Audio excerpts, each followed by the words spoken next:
Hi, my name is Laura Ebersol. I am an English teacher at Upper Marion Area High School. And there's a lot of things I think make me a great Google teacher. And one of the most important things I think is my commitment to my students, their relationships with each other, with myself, and their community.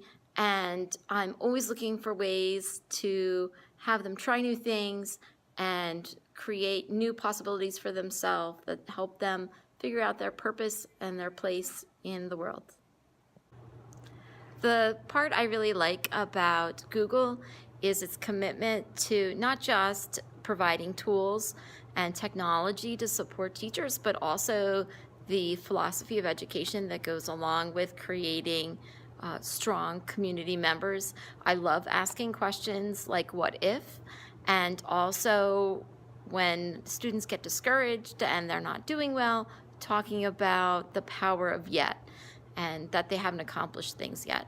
I think that combining those two ideas of creating a way to encourage learning as well as providing tools that provide equal access for all students is a foundation that I believe in and would be willing to support. Hi, my name is Laura Ebersol, and I'm going to show you how I use Google Slides, Google Docs, and Google My Maps to make real-world connections to literature for my English students. One of the books that we read is Curious Incident of a Dog in the Nighttime, and I like to teach about Bildungsroman, which is a journey motif that is used throughout the novel. And I thought a great way to make a real-world connection would be to teach my students how to create their own mind maps.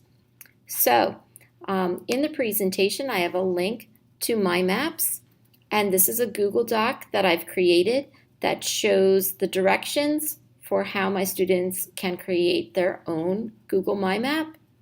And I also include a link to a model My Map that they can use to help guide them. This one is a map of a trip that I took myself in the fall, and it shows us leaving from my high school, visiting the 9/11 memorial, visiting a off-Broadway show, and other locations of interest that are in New York City.